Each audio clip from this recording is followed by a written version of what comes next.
So while I was on vacation, I just really wanted to draw some Street Puddle Black, if anything, just for me.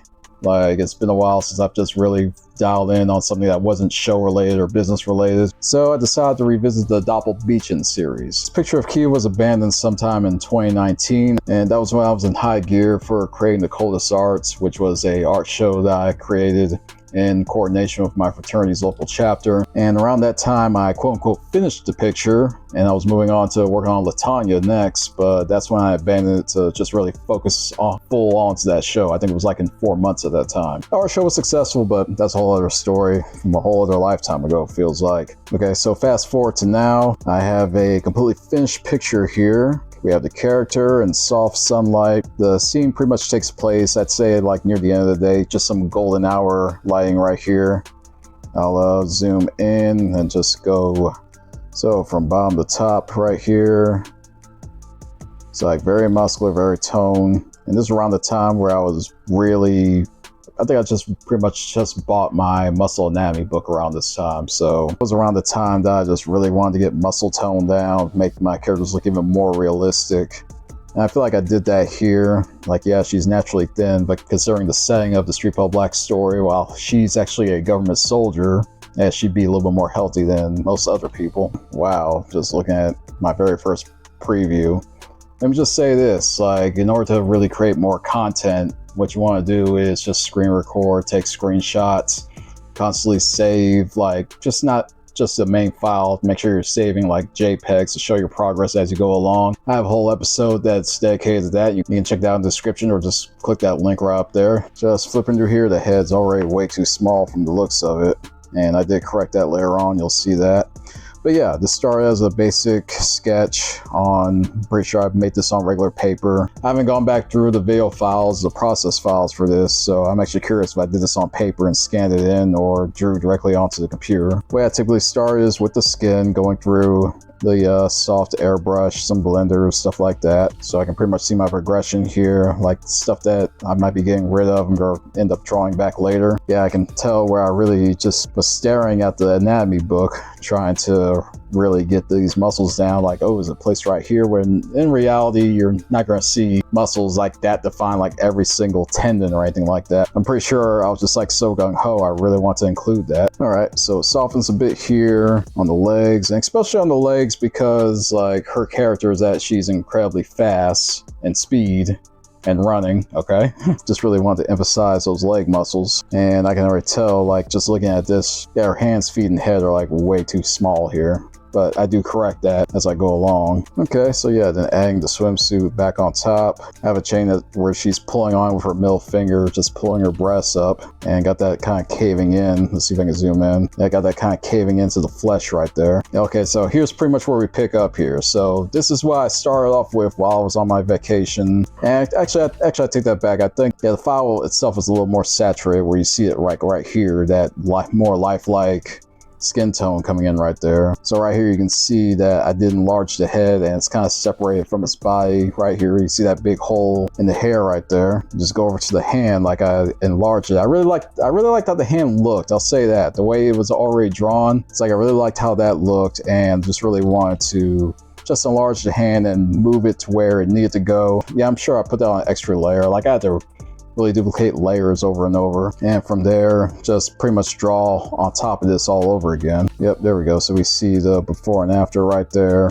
So I've reattached the head on this preview, pretty much redid everything on the hand right there, and I really love how that came out. Then at this point I moved back over to her left arm. I had to make a lot of adjustments there where I feel like she didn't look strong enough. Like this arm, like one arm was definitely more, her right arm definitely looked way better, looked a lot thicker, a lot more muscular than the left arm. So I had to make adjustments there, added in that extra detail, added in that extra volume. So you can see the difference. So you can probably see the difference from that preview. Yeah, you can see that, like that darkness right there to really bring in that harsh shadow. Yeah, you can see that's definitely filled out. And as I looked at that, I was looking at her hand right here. Yeah, I'm looking at her hand right there. It's way too small, way too thin. It should be, yeah, it's just way too small, way too thin. These have like more of a square to it. I'll say that. Kind of like kind of like the natural fist, just has a square to it. Also, the way it's turned a little too far in where it's uncomfortable. If you tried to make that pose, you're turning it all the way in. Am I doing this right? So if you're trying to show that index finger and the thumb right here, you can see that space kind of like just right here. That's what that's supposed to be. If you turn it to like right here, it can be shown, but I'm kind of straining when I'm doing that. So they're naturally, I can feel in my bicep as I'm trying to twist my hand, my whole arm like this. So naturally, trying to show this part of the hand is a little tough, and she is in a pretty relaxed pose here. There's no reason she should be doing that. So I had to pretty much turn her hand back around at that point, pretty much flat, dead on, and a lot more relaxed here. I remember I had to go over this like multiple times to try and make this hand look as great as her other hand did. And from there, I also had to redo her feet. Actually, I'm going to rewind back a little bit just so we can focus on that. So I think what I had to do here, I had to make both feet larger. Pretty much I kept her toes and everything in the same position, just made the entire foot larger to about right here, I would say. Okay, so you can kind of see the difference. The entire picture shifts right here to where, yeah, the feet are bigger, much more realistic. Don't be afraid of letting your women have large feet or large hands, okay? It's like not everybody's that dainty, and there are men who have small feet and small hands. It's just fine. I'm not one of them. It's pretty freakish, these alien limbs I have. Like, one of the biggest things I had to do was readjust her, her right foot, where you can see the difference, like these little nubs. That doesn't look realistic at all. It looks like only the front half of her foot is attached to her ankle, and yeah, I couldn't leave it like that. I think I had to do a lot of free transforming here, where I think the whole thing was jutted forward a little bit, then I added that fleshy part of the heel. It's kind of hidden in the back, but you can slightly see a bit of that roundness right there. And then from there, making the toes look a lot more realistic. And as far as making your toes realistic, actually giving them space between them. When drawing, you really got to think of toes as small fingers. I know that's very easy to say, but it's pretty difficult. Like I say, yeah, feet are hard to draw, okay? That's not anything new. But I really love how these came out. If anything, just being able to repair your own artwork, like this really came out way better than I expected. And I love the fact that my style has definitely evolved over time, but like I'm much more knowledgeable, I'm much more, yeah, that's what I would say. I'm much more efficient as far as how I'm actually drawing this stuff. I've been able to gain knowledge to where this stuff's becoming more and more second nature. I'll put it that way. Just wanting to draw like all the time, and sometimes not really having the time, just making sure that your priorities are going towards other things. It's like, it gets really tough sometimes. I'll put it that way. Kind of depressing, where it's like you want to put so much, it's like you have the knowledge, but you don't have the time, or you don't have the energy. It's like you want all three. It's like that selector where, like, okay, you can select the first one to the second one, and when you select the third one, the first or the second slide back. It's really one of those things for me. Okay, so after that, it was adding a background, and like I said, backgrounds have never really been my strong suit.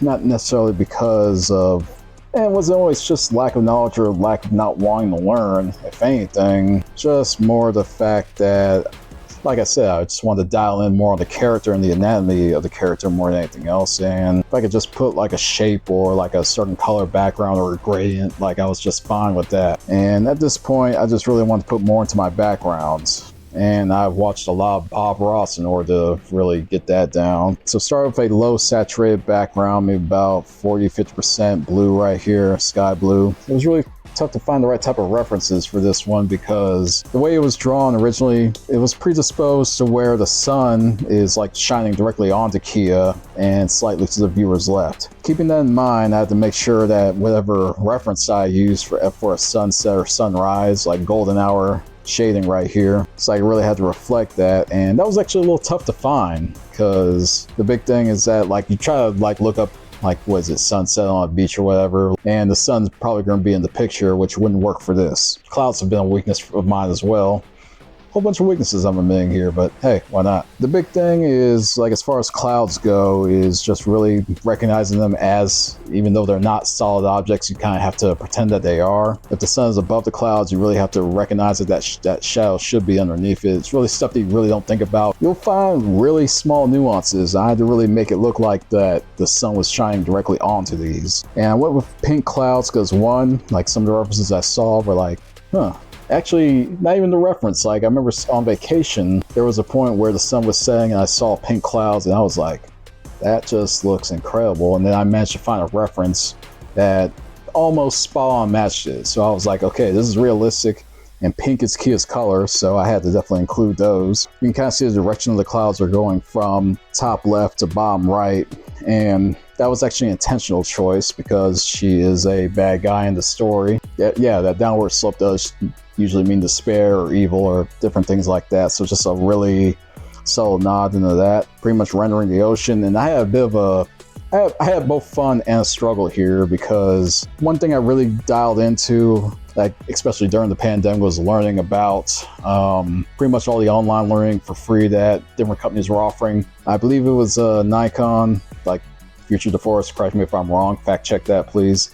I believe it was Nikon that was offering photography classes for free, and I just blazed right through them. Yeah, you'd be surprised like how much learning from other disciplines tends to cross over, and you really want to just dial in as much knowledge as you can. So here it was just more the fact that making sure like what's that called? Yeah, like what's the point of view, what's the field of depth, as far as at what point are things going to look fuzzy, at what point are things going to be in focus. Like the stuff from here to here is going to be not in focus. The stuff from here to here will be in focus. Stuff from here to back in the background, your foreground, your middle ground, your background, what's going to be in focus? Are all three or just two of them? And that's kind of where I went a little crazy as far as getting this water down and deciding like how much detail it's really going to have, because I originally had all the water just looking like really sharp, really looking like waves were coming in from this ocean, and I still have that here, but it was a lot more sharp in the background, and I just really wanted to it's like I spent so much time like making that look really sharp, and I was like, remember the depth of field.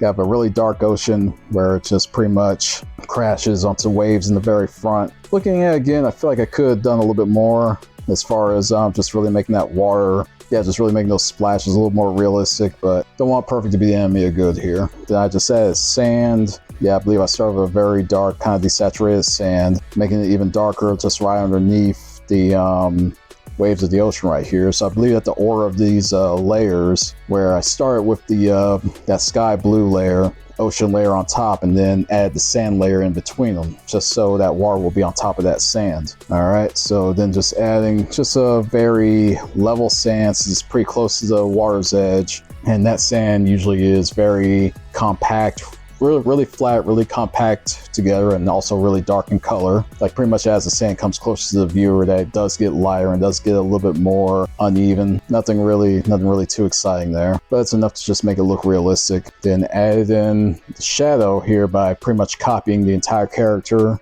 and just free transforming it, laying it down flat. Had to erase parts of it just to really emphasize that angle that's going through, like her leg is still going to be showing, and creating that shadow. As far as going from the feet to the head, just really made it a lot less sharp, just really blurred it as I went. And that's just some simple erasers with their intensities turned down to really get that effect. And funny enough, I also have Latonya I have to work on, and so this picture technically isn't even finished yet. There's going to be a version where it's going to be both of them together. But for right now, I'm pretty sure you guys have noticed this, and that is right. We are going to be celebrating 25 years of Street Pedal Black in existence. So just as much as I'm sure that you're watching this while America is still 249 years old, I know exactly what next month's artwork is going to be about. So it's either going to be part 2 of the Street monochrome process from earlier in the year, or schedule willing, I'm going to have a brand new Street Pedal Black artwork for you. Actually, I might have another idea as well.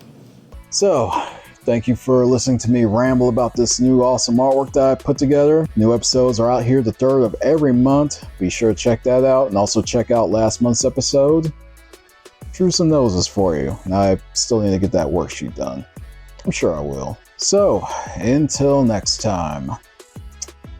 Move the media. Peace.